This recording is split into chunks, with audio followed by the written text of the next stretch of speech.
NASA का mission है अज्ञात का लेखा जोखा लेना। हम जितना जानते हैं उससे ज्यादा वो है जो हम नहीं जानते। ब्रह्मांड की फितरत ऐसी ही है। जवाबों की खोज में ये वैज्ञानिकों को अंतरिक्ष में और अंतरिक्ष यानों को हमारी सौर प्रणाली के छोर से भी आगे पहुंचाता है। जोखिम उठाना खोज करने का ही एक हिस्सा है। अंतरिक्ष की खोजबीन माचिस की तीली जलाने जैसा है। हमें नहीं मालूम कि अंधेरे में क्या कुछ मौजूद है। वहां तो कुछ भी हो सकता है। दूसरे ग्रहों पर जीवन, गहरे अंतरिक्ष में रहस्यमय चीजें और पृथ्वी के नजदीक मौजूद खतरा।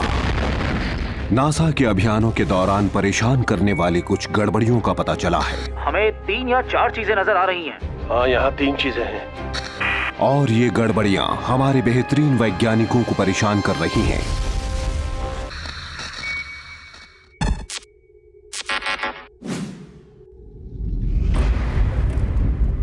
पृथ्वी से 368 किलोमीटर की ऊंचाई पर एक अंतरिक्ष यात्री को कुछ अनोखा नजर आता है।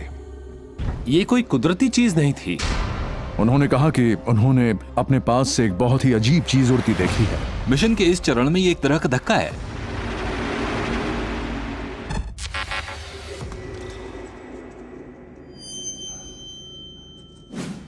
अंतरिक्ष में चलते समय आप बहुत ज्यादा चौकन्ने होते हैं क्योंकि उस समय आप एक बहुत ही खतरनाक स्थिति में होते हैं।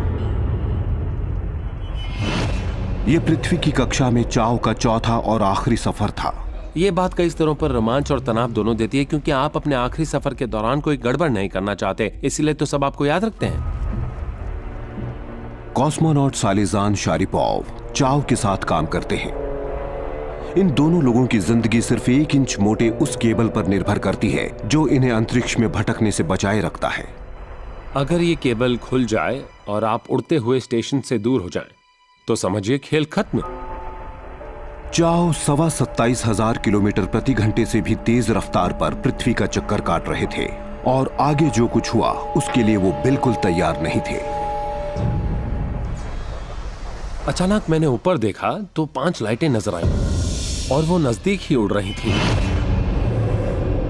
और उन्होंने बताया, वाव, अभी मैंने अपने सामने 5 लाइटों की एक फॉर्मेशन देखी है। 4 लाइटें एक लाइन में थीं। उनमें से एक लाइट बाकी 4 से थोड़ी अलग थी। मेरी सांस जैसे मेरे गले में अटक गई और वो लाइटें स्टेशन के पास से उड़ती हुई निकल गईं और मैंने सोचा ये कैसी लाइट है। चाव ने फौरन मिशन कंट्रोल को कॉल किया। NASA engineer James Oberg space walk पर नजर रखे हुए थे। जब भी आप अंतरिक्ष में कोई अजीब चीज देखते हैं तो आप डर जाते हैं।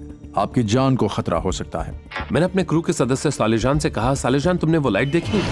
तुमने उन्हें उड़ते हुए देखा? लेकिन इस रूसी अंतरिक्ष यात्री का चेहरा लाइटों से उल्टी दिशा में था और उन्होंने कुछ नहीं देखा। यहां तक कि स्पेस स्टेशन पर लगे कैमरे भी ये दृश्य नहीं देख पाए। लेकिन इस घटना ने नासा के पूर्व इंजीनियर जेम्स स्मिथ का ध्यान अपनी तरफ जरूर खींचा।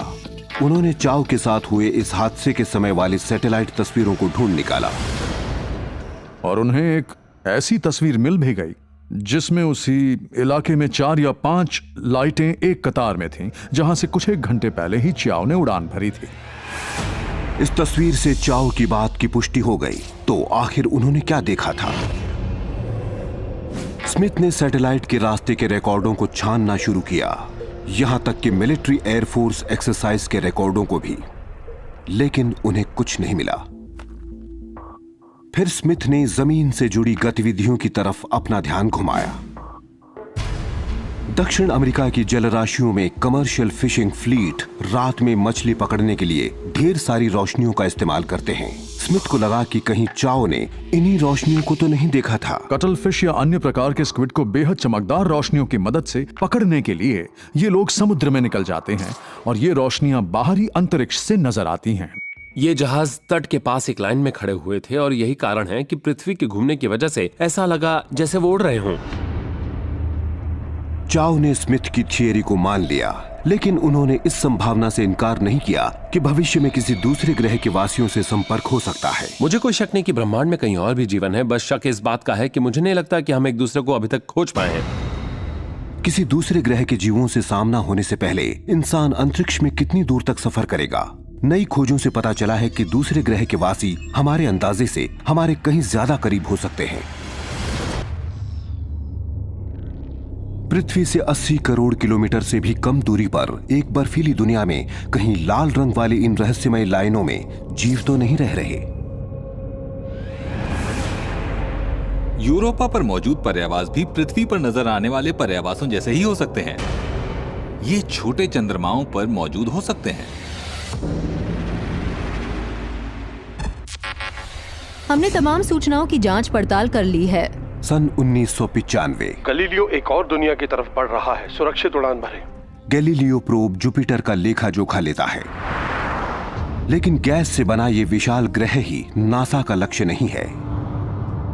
गैलीलियो इस ग्रह के चंद्रमाओं की भी खोजबीन कर रहा है, विशेषकर यूरोपा की।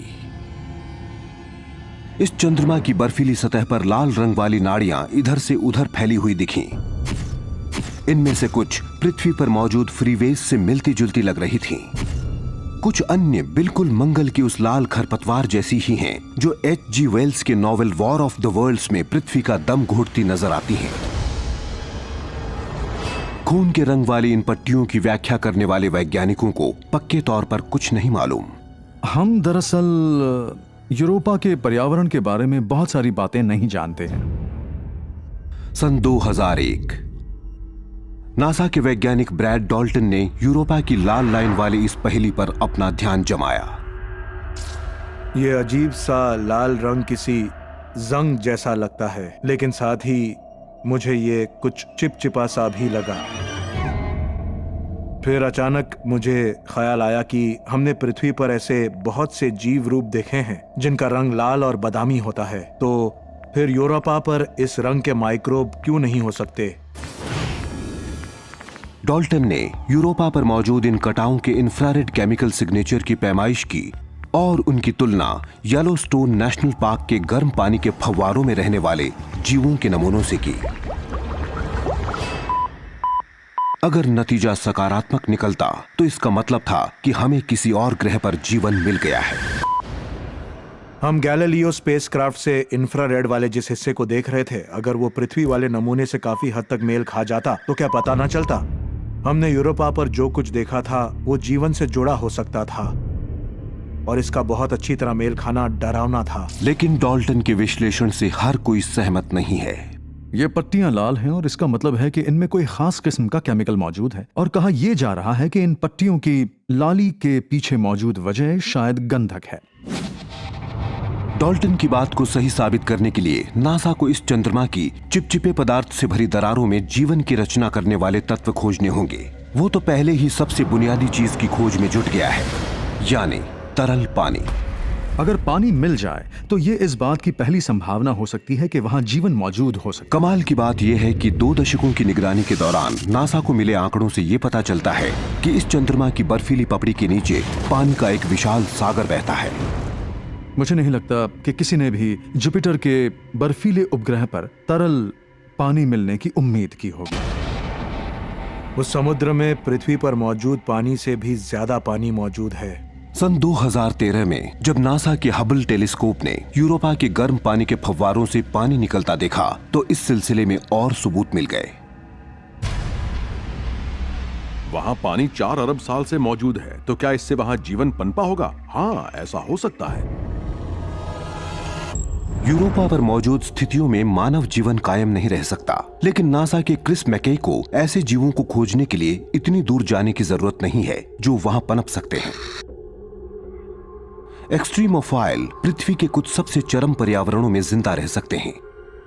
एक्सट्रीमोफाइल ऐसे जीव रूप हैं जो उन पर्यावरणों में रहते हैं जहां इंसान रहना नहीं चाहेंगे, जो हमें चरम महसूस होंगे। एक्सट्रीमोफाइल तो अपने माहौल को भी प्रभावित कर सकते हैं। ये नमक का रंग हरा कर देते हैं और यूरोपा पर मौजूद दरारों की तरह ये खून जैसी लाल पट्टियों की रचना कर सकते हैं। तो यूरोपा पर जीवन कुछ वैसा ही लग सकता है जैसा कि पृथ्वी पर इन जगहों में नजर आता है। यूरोपा की सतह पर जीवन का मौजूद रहना मुमकिन हो सकता है, लेकिन इस चंद्रमा के समुद्र जीवन के फलने फूलने के लिए एक बेहतर जगह है।